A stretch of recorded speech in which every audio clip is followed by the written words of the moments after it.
Welcome back, everybody. The Defend Texas Liberty Political Action Committee has named a new president after the former president, Jonathan Stickland, met with known white supremacist Nick Fuentes for nearly 7 hours. Now, it's unclear at this time whether or not Stickland will continue to hold a role at Defend Texas Liberty.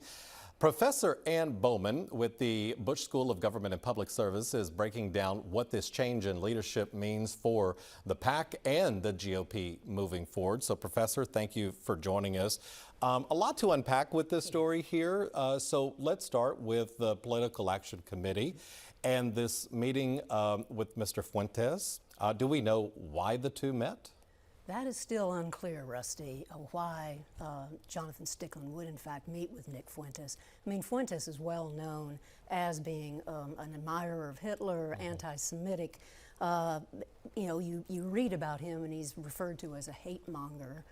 He used to broadcast over YouTube, but was taken off that channel because he violated their hate speech policy. So why former Representative Stickland would even meet with Fuentes is an interesting question that we yet don't know the answer to. But what we do know is after that meeting, Mr. Stickland was removed from being president of the Political Action Committee.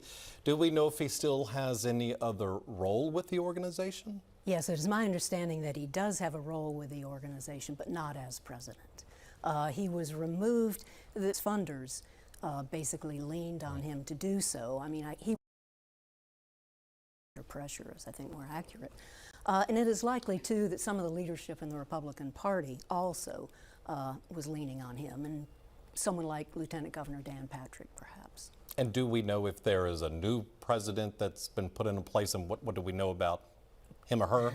Yes, there is a new president. He had been, I believe, one of the policy directors in Defend Texas Liberty to begin with, so he was part of that organization to start with. He has taken over as of the last couple of days. And you're kind of an expert in political science, so when something like this does happen, what's the ramifications that can happen, especially for the GOP here in Texas? Maybe had they not taken the action of removing the president? What are your thoughts on that? Well, right now we're really in a period where there's kind of a battle for sort of the heart and soul of the Republican Party. So moderate Republicans, much more like the Speaker of the House, Dade Phelan, are not enthusiastic about Stickland's group. Lieutenant Governor Patrick is more so. In fact, received campaign contributions from them. So in some ways, what's happening with Defend Texas Liberty is in a microcosm of some of the disputes that are going on within the Republican Party. For example, the Speaker has called on Republicans who got funding from this PAC to return those funds.